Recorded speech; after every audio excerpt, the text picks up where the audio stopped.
Bonjour les amis, je suis très heureuse de vous retrouver aujourd'hui, j'espère que vous allez bien. Aujourd'hui, on va plonger ensemble dans l'un des super aliments les plus étudiés au monde. Attention, il s'agit du thé vert matcha. Aucun suspense puisque vous avez cliqué sur la vignette thé matcha pour écouter cet épisode. Voilà.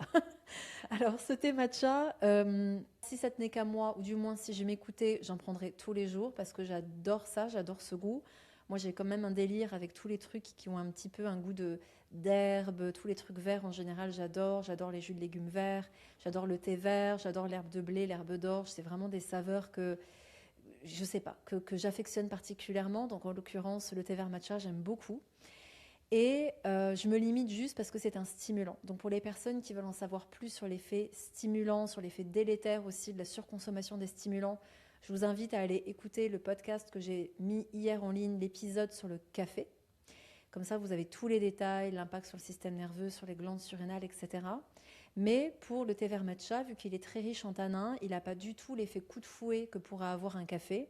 On va avoir une libération beaucoup plus prolongée, progressive de sa théine, donc de sa caféine. En fait, c'est tout simplement la même molécule, mais pour le thé. Donc on a quelque chose qui est quand même plus doux d'une certaine manière pour l'organisme, mais ça reste néanmoins excitant et c'est pourquoi je le limite pour quand même connecter à mes vrais niveaux d'énergie et pas me faire des crédits comme je vous expliquais ça hier.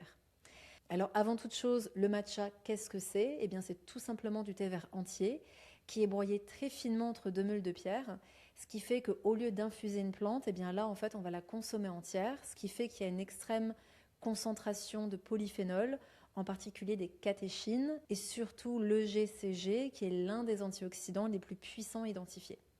C'est d'ailleurs pourquoi on parle du matcha comme un super aliment. Alors, en matière de pouvoir antioxydant, ce qu'il faut savoir, c'est qu'à poids égal, la teneur en polyphénol du matcha est 137 fois plus élevée qu'une infusion classique. Et comme les polyphénols sont prébiotiques, antioxydants, anti-inflammatoires, antiviraux, anti-cancer, neuroprotecteurs, ben forcément la différence elle est juste colossale.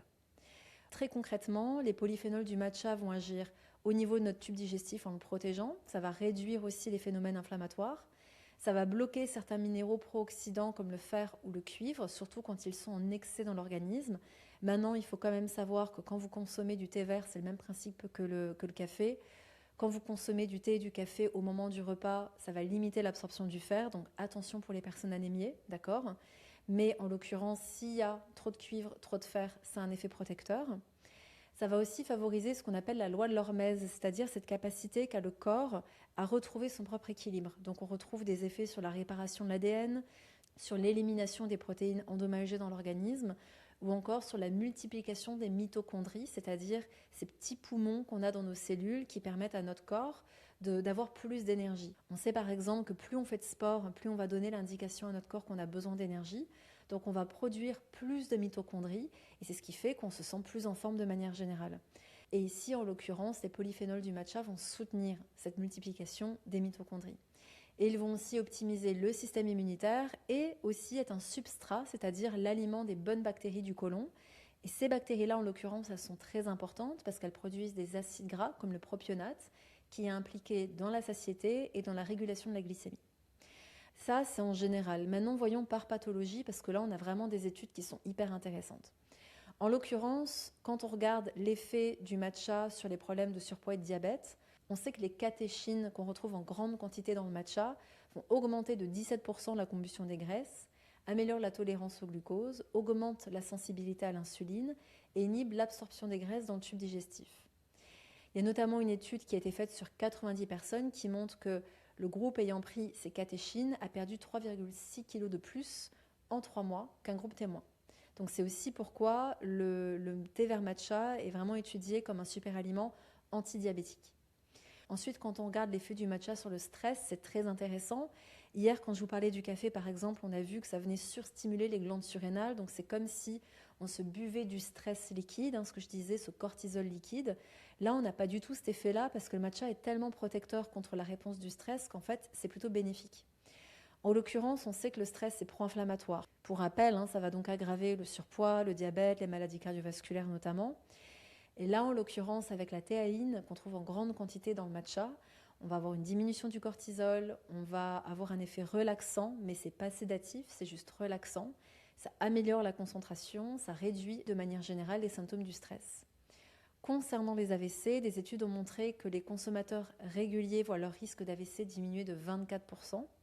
Et il y a une méta-analyse qui a été faite sur plus de 800 000 personnes qui a révélé que boire 3 tasses de thé vert par jour réduit de 27% le risque d'accident cardiovasculaire et de 26% la mortalité cardiovasculaire.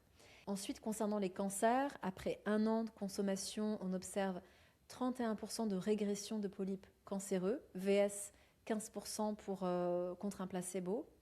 Chez 50 000 Japonais qui ont été testés, boire plus de 5 tasses par jour réduit de 48% le risque de cancer de la prostate. Et il y a une étude chinoise qui révèle que c'est plutôt une réduction du risque de 73%. Et même au niveau de la peau, sa consommation améliorait la résistance aux UV et donc réduirait les mélanomes. Au niveau cérébral, on se rend compte que quand on en consomme à peu près 1 tasse par jour, on a une réduction du déclin cognitif de 44%. Et plus on augmente les doses, plus le déclin cognitif réduit, et ce jusqu'à 73%.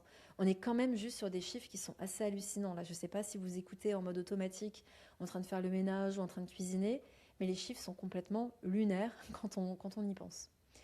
Au niveau des infections et de l'immunité, alors là c'est hyper intéressant parce qu'on sait qu'il y a aussi beaucoup de virus qui sèment la zizanie au niveau de maladies auto-immunes, au niveau de troubles chroniques. Je pense notamment à l'Epstein-Barr, au virus de la mononucléose, à l'hépatite C, à la grippe. Et là le matcha a révélé des effets antiviraux ultra puissants, mais en plus il agit sur des polluants, des perturbateurs endocriniens et il permet une réduction des dommages qui sont faits à l'ADN. C'est-à-dire, quand l'ADN est endommagé, il y a un gros risque de prolifération de cellules cancéreuses. Donc on voit vraiment qu'il y a cet effet protecteur. Donc, si vous voulez consommer du matcha, si vous vous dites « Ok, je veux bien tenter », il y a plein de manières de le consommer. Le gros avantage chez ça, c'est qu'il n'y a pas besoin de faire une infusion de matcha. Donc vous pouvez le mettre dans des smoothies, vous pouvez faire des desserts avec, des energy balls, les mettre dans des porridge, les mettre dans un yaourt végétal. Vous pouvez faire des sauces, des vinaigrettes. Donc on peut vraiment laisser libre cours à sa créativité. Et les seules fois où le matcha est déconseillé, c'est quand on a un taux de fer bas, chez les enfants ou les adolescents en pleine croissance, parce que ça reste quand même un excitant, donc on évite aussi. Et bien sûr chez les femmes enceintes. Même problème que ce que je disais hier pour le café, notamment par rapport à l'effet stimulant. Maintenant, ce qu'il faut savoir, c'est que derrière le matcha, il y a une véritable tradition et une cérémonie. Et comme je vous le disais hier avec le café ou quand je vous parle du chocolat, pour moi, ce sont des produits très nobles qui demandent de la conscience et d'ajouter ces rituels, notamment dans la manière de le préparer, ajoute quelque chose. Moi, je suis à la fois très épicurienne et j'apporte beaucoup d'attention au beau, à l'harmonie, et c'est quelque chose que j'adore faire, c'est de ritualiser ma préparation du matcha, et je vais donc vous expliquer comment le faire. Quand on prépare un matcha traditionnel, il va déjà y avoir des objets spécifiques qui sont des objets d'art à part entière, que ce soit le bol à matcha qu'on appelle le shawan, qui est souvent un objet magnifique, et puis parfois vous pouvez en trouver à 30-40 euros, mais quand vous allez au Japon, vous en trouvez c'est des œuvres en fait, donc ça peut coûter jusqu'à 250-300 euros. Vous avez le fouet en bambou, la cuillère en bambou qui permet d'avoir le dosage. En général, quand on prend une cuillère, c'est 2 grammes de matcha, et 2 cuillères, c'est 4 grammes. C'est en général les dosages qu'on utilise pour faire sa préparation. Et puis on conseille d'avoir un tamis aussi, parce que le tamis permet d'éviter les grumeaux. Donc concrètement, vous avez 2 manières de faire du matcha, et très souvent, en tout cas de manière cérémonielle, ça se fait à l'eau. Ça ne veut pas dire qu'il est interdit de mettre du lait, mais on va toujours choisir un lait plutôt végétal de bonne qualité, on va éviter le sucre, et contrairement à ce que proposent de grandes enseignes de café et de latte à emporter, et bien là on va vraiment avoir des plus petites doses de matcha, mais toujours avec des eaux ou des laits de très bonne qualité. Moi en l'occurrence, quand je me fais un matcha, c'est toujours avec de l'eau filtrée, dynamisée, comme toutes les boissons que je bois, mais ça ne me viendrait pas à l'esprit de boire un matcha et de mélanger une bonne poudre avec une eau du robinet, clairement.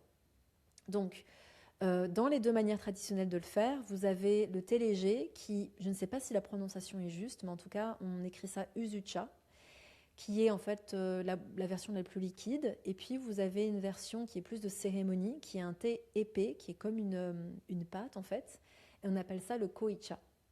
Donc pour le premier, le plus liquide, on a en général 70 à 80 ml d'eau chaude, entre 70 et 80 degrés grand maximum. On va avoir la cuillère en bambou du matcha bien bombée, ou alors vous pouvez le peser aussi, ça représente 2 grammes de matcha. Vous allez tamiser votre matcha dans votre tasse. Ensuite, donc, vous allez bien sûr tout mettre. vous allez verser l'eau chaude. Donc moi, ce que je conseille, c'est de verser un tout petit peu d'eau chaude.